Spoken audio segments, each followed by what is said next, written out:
नमस्कार, स्वागत है आपका एक और नई वीडियो में।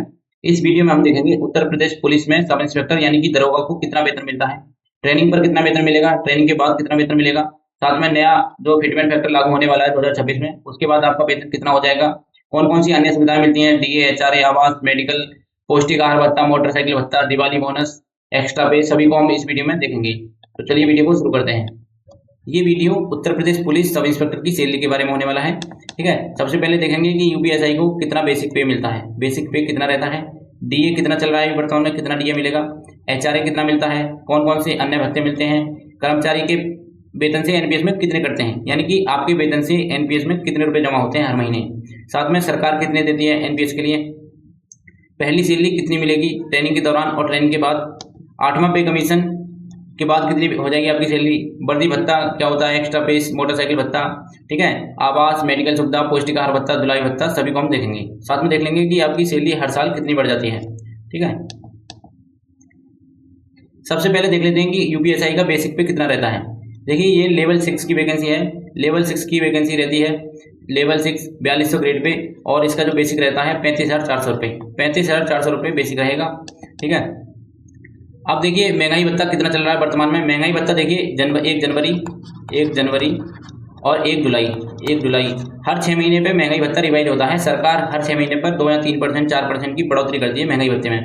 ठीक है, और जो महंगाई भत्ता कैलकुलेट होता है बेसिक पे पर कैलकुलेट होता है, यानी कि वर्तमान में जो 1/1/2025 यानी कि 1 जनवरी 2025 के अनुसार महंगाई भत्ता चल रहा है 55%, महंगाई भत्ता चल रहा है, तो बेसिक पे का 55% आपको महंगाई भत्ता मिलेगा, यानी कि डीए जिसे बोलते हैं। तो इसका जो हो जाएगा 19,470 आपका डीए हो जाएगा, 35,400 का 55%, 19,470 रुपये आपका डीए महंगाई के रूप में मिलेगा आपको।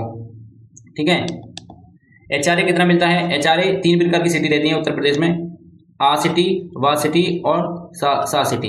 ठीक है, इसमें देखिए एक कैटेगरी में आती हैं लखनऊ, कानपुर, मेरठ, सहारनपुर, बरेली, इलाहाबाद, वाराणसी, आगरा, गोरखपुर, नोएडा, ठीक है, अलीगढ़, गाजियाबाद, फिरोजाबाद, झांसी, मुरादाबाद। ठीक है, इनके शहरी क्षेत्र आते हैं। साथ में इनकी जो दूर की तहसील वगैरह होंगी ये सब शहर इसमें आते हैं सेकंड क्लास सिटी में, नजीबाबाद, नगीना, चांदपुर, चंदौसी, देवबंद, रुड़की, कैराना, पड़ौद, आप यहाँ तक देख सकते हैं। इन सब के अलावा जो शहर गांव क्षेत्र बच जाते हैं, शहर या गांव क्षेत्र जो छोटे मोटे शहर होते हैं कस्बे टाइप के, वो सभी शहर श्रेणी में आते हैं। कुल मिलाकर बात इतनी है, आप इस तरीके से समझ लीजिए 3 प्रकार की सिटी हैं, first class city, second class city और third class city. First class city यानी कि ए श्रेणी में अगर आप रहेंगे पोस्टिंग तो आपको मिलेगा 4,040 रुपये, 4,040।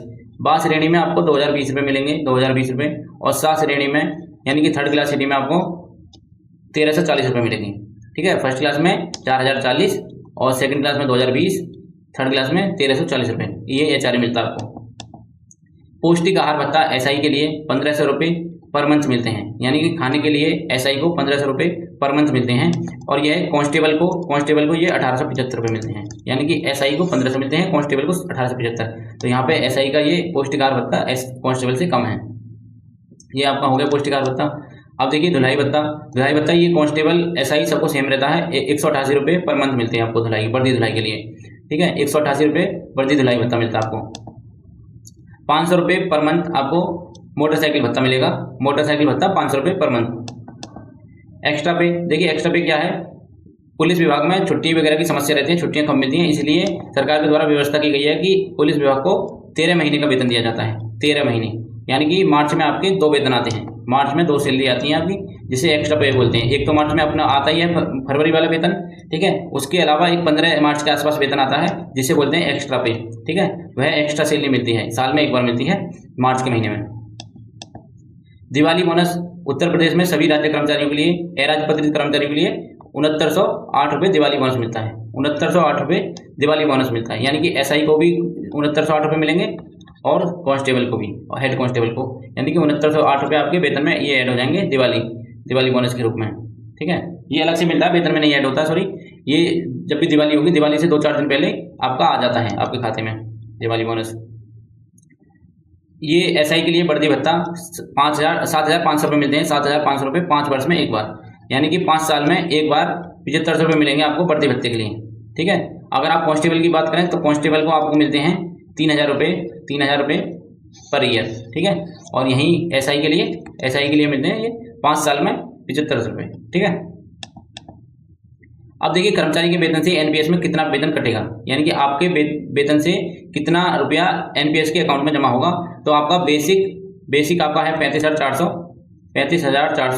55% डीए है, ठीक है, 19,400 को जा रहा है। तो इन दोनों को जोड़ के, बेसिक और डीए को जोड़ के उसका 10% आपके एनपीएस अकाउंट में जाएगा, ठीक है, आपके एनपीएस अकाउंट में आपके वेतन से कटेगा ये, ठीक है। अब देखिए सरकार कितना रुपये जमा करती है एनपीएस में, आपसे लिया है 10%, सरकार देती है बेसिक प्लस डीए का 14%, ठीक है, 14% सरकार देगी और 10% आपसे लिया है। तो टोटल जो आपका एनपीएस के अकाउंट में जमा होंगे हर महीने 24%, यानी कि बेसिक और डीए का 24% निकाल लीजिए, हर महीने आपके एनपीएस अकाउंट में उतना रुपये जमा होगा। ये एनपीएस की बात समझ में आ गई होगी। अब देख लेते हैं कि आपको पहला वेतन कितना मिलेगा। ट्रेनिंग के बाद, ट्रेनिंग पर देखिए ट्रेनिंग पर कौन कौन सी सुविधा मिलती है आपको। बेसिक मिलेगा ट्रेनिंग पर, डीए मिलेगा, एचआरए नहीं मिलेगा, इसमें पौष्टिक आहार भत्ता मिलेगा और मोटरसाइकिल भत्ता नहीं मिलेगा और धुलाई भत्ता मिलेगा। तो आप ट्रेनिंग का निकाल सकते हैं। ये मैंने आपको पहला वेतन आपको कितना मिलेगा जब आप ट्रेनिंग के बाद आ जाएंगे थानों पर, तो उसके बाद का है ये। अगर आप ट्रेनिंग का निकालना चाहते हैं तो बेसिक, डीए, एचआरए नहीं मिलेगा, अदर्स में क्या मिलेगा, पौष्टिक आहार भत्ता मिलेगा, मोटरसाइकिल भत्ता नहीं मिलेगा, धुलाई भत्ता मिलेगा, ठीक है। तो आप अपना कैलकुलेट कर सकते हैं ट्रेनिंग का। पहले एसआई को ट्रेनिंग पर 3500 रुपये मिलते थे पर मंथ, ठीक है। अभी एसआई के लिए फुल वेतन मिलता है। पिछली वाला जो बैच गया है 2023 वाला, उससे एसआई को वेतन मिलने लगा पूरा ट्रेनिंग पर, ठीक है, पहले ये नहीं मिलता था। कांस्टेबल को लेकिन पहले से मिलता है ट्रेनिंग पर पूरा वेतन। अभी मैं आपको जब आप थानों पर आ जाएंगे भर्ती होकर, उसके बाद का वेतन बता रहा हूँ। First class city, third class city और first class city, second class city और थर्ड क्लास सिटी, तीनों के अनुसार मैंने बता दे रहा हूँ आपको। आपका बेसिक है 35,400, ये सेम रहेगा, ठीक है। डीए वर्तमान में 1/1/2025 के अनुसार 19,470 रुपये, यानी कि 55% चल रहा है। जब आप भर्ती होकर आएंगे तो उसमें बढ़ोतरी हो गई होगी निश्चित ही, क्योंकि हर 6 महीने पे बढ़ोतरी होती है, ठीक है। डीए हो गया 19,470 रुपये। एचआरए मिलेगा फर्स्ट क्लास सिटी में 4,040, सेकंड क्लास सिटी में 2,020, थर्ड क्लास सिटी में 1,340 रुपये। तो मेन अंतर आता है यहीं पे आता है सैलरी में, एचआरए का ही, ठीक है, सिटी के अनुसार, क्योंकि सिटी के अनुसार एचआरए मिलता है, उसी में आपका अंतर आ जाता है सैलरी में। अदर्स में देखिए क्या क्या है, मैंने आपको नीचे लिख दिया है। पौष्टिक आहार भत्ता मिलता है, ठीक है, मोटरसाइकिल भत्ता मिलता है और धुलाई के में, ठीक है। ये 2188 रुपये हो रहे हैं, तो मैंने यहाँ पे अदर्स के रूप में डाल दिए हैं। अदर्स आपके 2188 रुपये। कुल मिला के आपका जो फर्स्ट क्लास सिटी में वेतन मिलेगा, ग्रॉस पेमेंट 61,098 रुपये, 61,098 रुपये आपका ग्रॉस पेमेंट बनेगा। सेकंड क्लास सिटी में 59,078 रुपये, थर्ड क्लास सिटी में 58,398 रुपये। इसमें से कटौतियाँ होती हैं, एक तो एनपीएस कटता है, एनपीएस बेसिक प्लस डीए का 10% और जीआईएस यानी कि बीमा के करते हैं। तो देखिए बेसिक और डीए, बेसिक प्लस डीए का 10% अगर निकालेंगे तो 5487 रुपये आएंगे, ठीक है। ये सभी में कटेगा आपका 5487 रुपये 10%। इसे घटा देंगे ग्रॉस पेमेंट में से और 200 रुपये बीमा के घटा देंगे, तो आपका net payment in hand salary जो आएगी आपकी 55,411 रुपये। 55,411 रुपये अगर आप आज की डेट में दरोगा भर्ती होते हैं तो आपके खाते में आ जाएंगे, ठीक है। 55,411 रुपये अगर आप फर्स्ट क्लास सिटी में हैं। सेकंड क्लास की सिटी में 53,391 रुपये, 53,391 रुपये। थर्ड क्लास सिटी में 52,711 रुपये, ठीक है। थर्ड क्लास सिटी में 52,711 रुपये। अब देखिए 8वां पे कमीशन लागू होने वाला है 1/1/2026 से, 1/1/2026 से केंद्र सरकार इसको लागू कर देगी, ठीक है। उसके 2-3 महीने, 4 महीने, 6 महीने बाद राज्य सरकार भी लागू कर देती है, लेकिन लागू करेगी 1/1/2026 से ही। तो कुल मिला के जो आपको मिलना है 8वां पे कमीशन का लाभ, वो 1 जनवरी 2026 से ही मिलेगा, चाहे सरकार उसको 6 महीने बाद लागू करे या 7 महीने या 1 साल बाद। अभी जो फिटमेंट फैक्टर की बात चली है, 1.90 से 1.95 के बीच में रह सकता है आपका फिटमेंट फैक्टर। देखिए ये आपकी न्यूज भी देख सकते हैं, इसमें आप लिखा है 1.9 से 1.95 के बीच में रह सकता है फिटमेंट फैक्टर, ठीक है। इसी के अनुसार हम गणना कर लेते हैं कि आपका 8वां पे कमीशन के बाद कितना वेतन बन जाएगा। अगर 1.90 मिनिमम हम मान के चलें कि इतना 1.90 फिटमेंट फैक्टर रहेगा, तो आपका जो बेसिक हो जाएगा 35,400 का 1.9 टाइम 67,260 रुपये, 67,260 रुपये आपका बेसिक हो जाएगा, ठीक है। जब आपका नया पे कमीशन लगता है तो डीए 0 हो जाता है, डीए 0 हो जाता है। एचआरए और अदर्स जो आपके भत्ते हैं उनमें भी निश्चित ही बढ़ोतरी होगी, ये सभी रिवाइज होंगे, लेकिन मैंने ये पुराने जो चल रहे हैं उसी के अनुसार बता दिया है वेतन आपको, क्योंकि अभी इनके बारे में कोई क्लियरिटी नहीं है कितना आपका एचआरए बढ़ेगा, कितने आपके अदर्स बच्चे बढ़ेंगे, ठीक है। तो ये हो जाएगा आपका 1.9 फिटमेंट फैक्टर के अनुसार 67,260 रुपये, ठीक है। लेकिन अगर आप वर्तमान का फिटमेंट फैक्टर निकालना चाहें कि अभी वर्तमान में कितना फिटमेंट फैक्टर चल रहा है, तो अगर निकाला जाए तो देखिए 35,400 तो आपका बेसिक है, तो ये होगी आपकी 100% सैलरी, ठीक है। मेन जो सैलरी होती है आपकी बेसिक ही होती है, ठीक है। और अभी चल रहा है DA 55%, ठीक है, 55%, तो ये हो जाएगा 0.55%, ठीक है। तो अभी ये एक हो जाएगा, ये हो जाएगा 0.55। तो अभी जो चल रहा है वर्तमान में फिटमेंट फैक्टर 1.55 चल रहा है, 1.55। तो इसको बढ़ा के कितना करने वाली है सरकार, 1.90 से ये 2 भी हो सकता है, ये 2.5 भी हो सकता है, इसकी अभी क्लियरिटी नहीं है। लेकिन जो मिनिमम की बात चल रही है 1.90, ठीक है, 1.90 के आसपास रहने वाला है। तो इससे ज़्यादा ही रहेगा, कम नहीं रहेगा। तो मैंने मिनिमम के अनुसार आपको वेतन बता दिया है। बेसिक 67,260 रुपये, DA 0 हो जाएगा। जैसे ही हर 6 महीने पे DA रिवाइज होता है, जैसे ही 6 महीने होंगे तो आपका 2 या 3% जितना भी सरकार बढ़ाएगी, तो आपका अब जो कैलकुलेट होगा DA इस पर कैलकुलेट होगा। मान लो 2% है तो ये यहाँ पे आ जाएगा DA हर 6 महीने बाद, ठीक है। HRA 4,040, अदर्स 2,188 रुपये, जो आपका ग्रॉस पेमेंट बन जाएगा फर्स्ट क्लास सिटी में 73,488 रुपये। 73,488 रुपये आपका फर्स्ट क्लास सिटी में ग्रॉस पेमेंट बन जाएगा। सेकंड क्लास सिटी में 2,020 रुपये आपका HRA है, 2,188 अदर्स है, और बेसिक आपका इतना ही रहेगा सेम 67,260 रुपये। तो आपका जो ग्रॉस पेमेंट बनेगा 71,468 रुपये, 71,468 रुपये आपका सेकंड क्लास सिटी में ग्रॉस पेमेंट बन जाएगा। थर्ड क्लास सिटी में 67,260, 1,340 रुपये HRA और 2,188 रुपये अदर्स, ठीक है। तो आपका जो पेमेंट बन जाएगा ग्रॉस पेमेंट 70,788 रुपये, ठीक है। मैं आपको फिर बता दूं, ये HRA और अदर्स जो भी भत्ते हैं आपके, ये भी रिवाइज होंगे, इनमें भी बढ़ोतरी होगी। तो ये ना मान के चलें आपका इसके प्लस ही रहेगा वेतन, ठीक है। ग्रॉस पेमेंट आपको 75 के आसपास, अगर इतना भी अगर माना ना इन्होंने फिटमेंट फैक्टर 1.90 के आसपास, तो ये आप 75,000 के आसपास रहेगी आपकी सैलरी। क्योंकि मैंने जो आपके HRA वगैरह ये पुराने जोड़ दिए हैं भत्ते, क्योंकि इनके बारे में कोई क्लियरिटी नहीं है अभी, ठीक है। तो ये आपका फर्स्ट क्लास सिटी के अनुसार ग्रॉस पेमेंट 73,488 रुपये, इसमें से 10% NPS कट जाएगा बेसिक और DA का, बेसिक और DA का 10% 6,726 रुपये कट जाएगा, 200 रुपये बीमा के कट जाएंगे। तो आपका जो नेट पेमेंट बनेगा 8वां पे कमीशन लागू होने के बाद 66,562 रुपये, 66,562 रुपये आपको फर्स्ट क्लास सिटी में मिल जाएंगे। सेकंड क्लास सिटी में आपका ये सेम रहेगी कटौती, जो आपका नेट पेमेंट बनेगा 64,542 रुपये, 64,542 रुपये आपका नेट पेमेंट यानी कि आपके खाते में आ जाएंगे अगर आप सेकंड क्लास सिटी में भर्ती हैं तो। थर्ड क्लास सिटी में कटौतियाँ ये सेम है दोनों। थर्ड क्लास सिटी में नेट पेमेंट बनेगा 63,862 रुपये, 63,862 रुपये।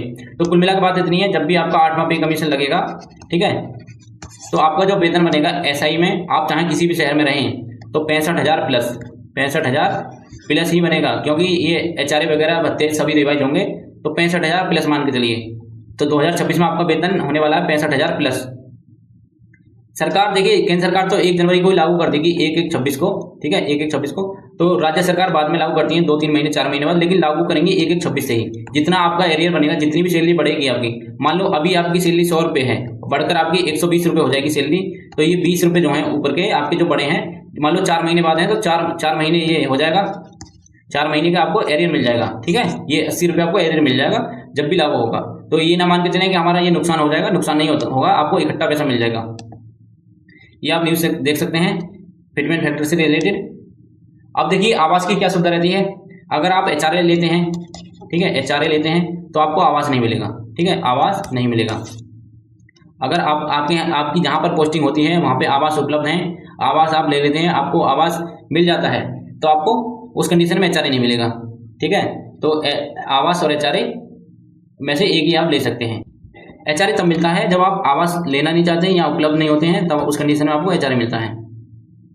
अगर आवास उपलब्ध है तो आप आवास ले सकते हैं। मेडिकल की क्या सुविधा रहती है। उत्तर प्रदेश सरकार ने एक योजना चला रखी है, पंडित दीनदयाल उपाध्याय राज्य कर्मचारी कैशलेस चिकित्सा योजना। इस योजना के अंतर्गत क्या है कि आप और आपका परिवार, आपकी बीवी, आपके बच्चे और आपकी माता पिता, ये सभी मिलकर 5 लाख रुपए तक का इलाज करा सकते हैं, जो भी हॉस्पिटल इस योजना के अंतर्गत रजिस्टर हैं। यानी कि पंडित दीनदयाल उपाध्याय राज्य कर्मचारी कैशलेस चिकित्सा योजना के अंतर्गत जो भी हॉस्पिटल रजिस्टर्ड है, जो भी पैनल में है रजिस्टर, ठीक है, उस हॉस्पिटल में जाके आप 5 लाख रुपए तक का इलाज करा सकते हैं 1 साल में। जैसे ही अगला साल आएगा तो आप 5 लाख रुपए और, यानी कि 1 साल में प्रति परिवार आपको 5 लाख रुपए तक की इलाज की सुविधा है, ठीक है। ये पूरी तरीके से ऑनलाइन रहती है, ठीक है। आपका कार्ड बनता है, ऑनलाइन आपकी रजिस्ट्रेशन वगैरह होता है, उसी के अनुसार आपका इलाज हो जाता है, कोई भी आपको पैसा देने की जरूरत नहीं रहती है। ये जो लिमिट है 5 लाख रुपए, ये प्राइवेट हॉस्पिटल के लिए है जो पैनल में हॉस्पिटल हैं। अगर आप यही इलाज सरकारी हॉस्पिटल में कराते हैं, उत्तर प्रदेश सरकार के किसी भी सरकारी हॉस्पिटल में, तो आपको इसमें कोई लिमिट नहीं है 5 लाख वाली। ये 5 लाख वाली लिमिट हट जाएगी, चाहे आप 10 लाख का कराएं, चाहे 50 लाख का, चाहे 1 करोड़ का। ठीक है, कोई दिक्कत नहीं है, आप कितना भी इलाज करा सकते हैं, आप और आपके परिवार मिलकर। ठीक है, तो ये ना मान के चलें कि ये पैनल में अच्छे हॉस्पिटल नहीं होंगे, आपके जिले के टॉप हॉस्पिटल पैनल में मिलेंगे आपको। ठीक है, आप लिस्ट दे सकते हैं इसकी वेबसाइट पे जाके। बाकी अच्छे अच्छे हॉस्पिटल आपके इस योजना के अंतर्गत रजिस्टर्ड हैं आपके जिले के, देख लेना आपके नज़दीकी जो भी हों। अब देखिए सैलरी कितनी बढ़ती है हर साल। हर साल 2 बार तो डीए बढ़ता है, जनवरी और जुलाई में। जनवरी और जुलाई में 1 जनवरी और 1 जुलाई को आपका डीए बढ़ेगा, ये निश्चित है, ये फिक्स रहता है। ये सरकार तय करती है कितना बढ़ेगा, 2%, 3%, 4%, जितना भी सरकार बढ़ाना चाहे उतना आपका डीए बढ़ जाता है हर 6 महीने में। ठीक है, और साल में एक बार आपका बेसिक पे बढ़ता है, जो आपका 35,400 है, 35,400 है, इसका 3% हर साल बढ़ता है जनवरी या फिर जुलाई में। ठीक है, ये ऑफिस वाले ही तय करते हैं, ये आपकी पोस्टिंग पर निर्भर रहता है, आपकी जब पोस्टिंग होगी उसी के अनुसार आपका बेसिक पे बढ़ता है, चाहे तो जनवरी में या फिर जुलाई में।